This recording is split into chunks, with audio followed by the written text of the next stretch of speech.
Hey yo everybody, Haku here with my review of yesterday's new chapter of Tower of God.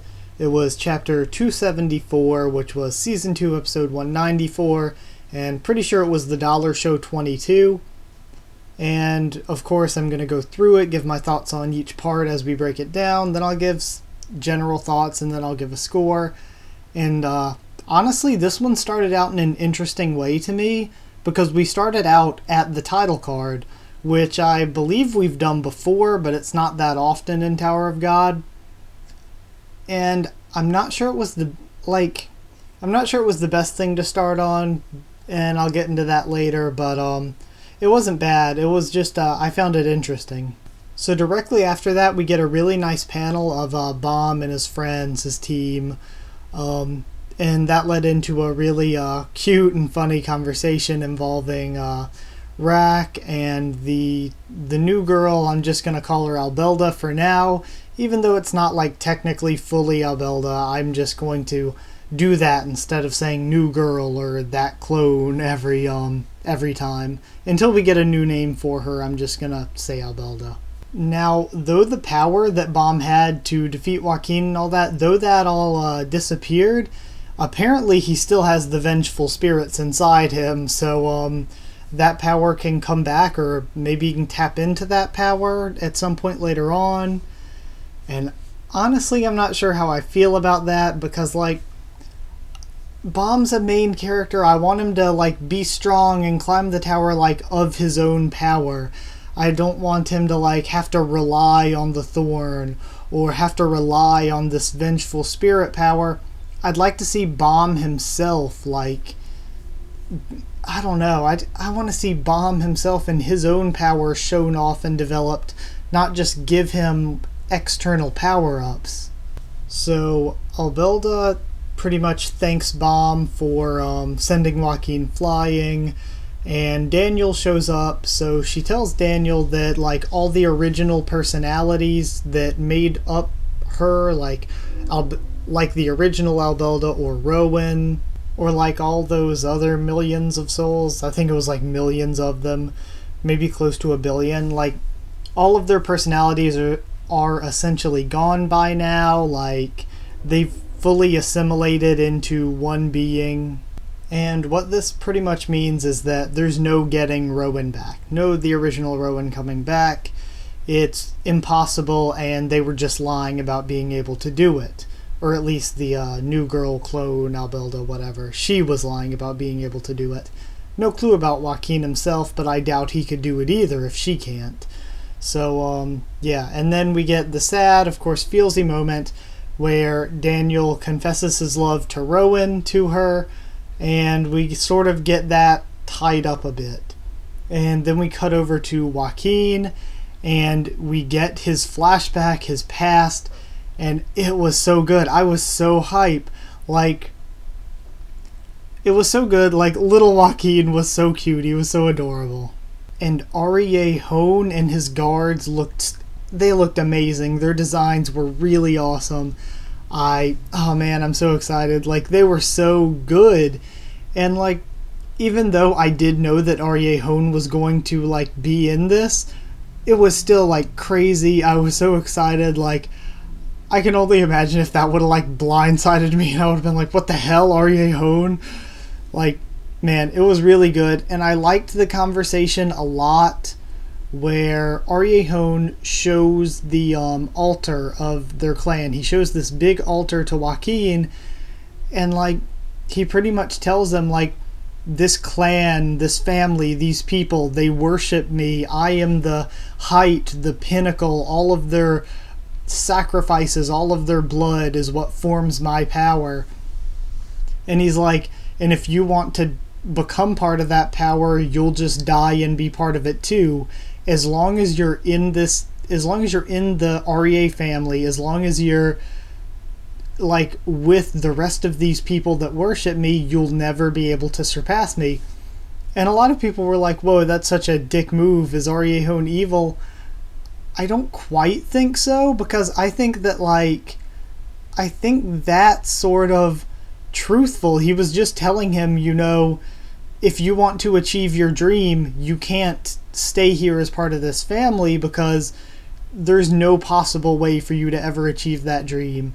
If you ever hope to achieve your dream of surpassing me, you're going to have to leave the REA family and become a demon. And again, he was right. He was really right. And flashing back to our current Joaquin, it really seemed like he was having a crisis of conscience. Like, was all of these, like, was it worth it? All these sacrifices he made, all the terrible things he did. It seemed like he was thinking, you know, was it worth it to try to surpass this guy? Did I make the right decisions? We had that small moment of reflection that I thought I could see in him. Now at this point, the pot or whatever that's holding the boiling acid bursts apart, and the boiling acid begins to fill the core. At this point, Kun is in the sub asking Rachel about Bomb's past, and she pretty much doesn't give him any information except, you know, we're heading to the 43rd floor where Enryu killed the Guardian, and, you know, maybe if we find a second thorn there, we'll find out more about Bomb's past. So that brings up a lot of questions and a lot of stuff for discussion for the future, like, could there be a second thorn? Is there a second thorn? What are we going to find on that floor? And of course, I think I did a video discussion about that, like how I think we are going to see Enryu, and we could possibly see Garam Zahard. I'll be doing a question about that in my Q&A that's going up tomorrow.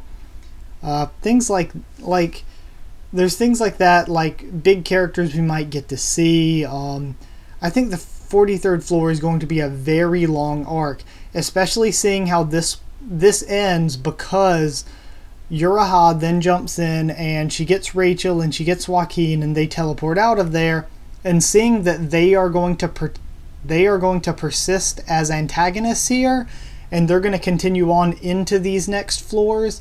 That really, like, I hope we don't see them again personally until the 43rd floor, and we get like a good couple arcs of just Bomb and this new team that he has with him now, them trying to fight their way up through the Hell Train to the 43rd floor to meet Joaquin, Rachel, and Yura's team. I think that'll be really interesting if we get to see it that way. But SIU said a couple of weeks back, I think, that this arc was a build-up for a really, really big one, and I think that's going to be the 43rd floor now. I feel like the Dollar Show was a great arc in itself, but now looking at it after this is how it's ending, sort of, and looking at it in that light, I really think this was a big build-up for a huge, just massive final arc with those antagonists, and of course some new characters coming in at the 43rd floor. And of course we're going to find out a ton there because that's where the Thorn is from, and we're definitely going to get a shit ton of development with Bomb and the Thorn. Also, a line I've seen people criticize that I'm going to criticize a little too is when Rachel's like, Bomb, next time we meet we'll be enemies. It's like, they've been enemies this entire time. Why, like, next time we'll be enemies? Like, they were working together this time? They were enemies this time. Like, I mean, maybe it's to make her seem tougher because her and her team got, like, their asses kicked again and again throughout the Dollar Show, and maybe they need to step up Rachel's team, maybe get some new allies brought in, because they just got destroyed this arc, so they're gonna have to pull out some new stuff next arc. And then we end on a little bit of time and development where Pedro gives an orb to Yuri to guide her to where Bomb is, but it'll take like 4 hours. So it ends with Evan suggesting a new path to her, but the new path could potentially be deadly to her. And I think that's interesting. It could be deadly to even a high ranker like Yuri. So that's really interesting. But what I was saying earlier with I'm not sure it was the best thing to start at the title card, I say that too because if we ended with Rachel's escape, I think that would have been a way better ending than the Yuri stuff. I thought it was really weird to have the Yuri stuff at the ending. I think it would have made a lot more sense, and it would have fit with like what the past few chapters have done. If we had the Yuri stuff, like exactly what we got, just cut it from the bottom of this and put it before the title card. We have that, then we have the title card, and then we have the rest of the chapter ending with Rachel and Joaquin's escape. I think that would have been a way better setup, like way better organized. Like, it just seemed weird that this one ended on that. It was kind of a weird thing to end on, especially when they could have just put it before the title card, and it would have been like the past few chapters started, really, because I'm pretty sure the past few we got mostly like the Yuri stuff, then we got the title card, and then we got all of the stuff for Go to Hell. But pretty much, even despite that, I thought this was a really great chapter. The hype just kept rolling. The flashback stuff with Joaquin and Ariejon was brilliant. The artwork was very, very nice. It wasn't like super great, the best thing ever, but it was really nice looking artwork. I think especially Ariejon and his two guards, that one panel looked really awesome. And that one panel at the beginning with Baum and his team looked nice too, in my opinion. Also, rereading this, I feel like there was a lot of content. I got a lot of notes on this chapter, and it was a lot more than I had first, like my live reaction, my first reading through, there was a lot more content that I didn't really think was there. Like, first reading it, I thought maybe this was kind of a short one, but rereading it, it had a lot of content. We moved a bit. I mean, not like physically, but with characters and stuff, I do feel like this chapter moved a bit, and I really liked it. It was entertaining, and it was exciting. It brought stuff that we hadn't seen yet. So with all that considered, I'm definitely going to give it 9 white swords out of 10. Because, yeah, like I said, there was very little to complain about here. I mean, just maybe organize it a bit better so that it ended on a better ending.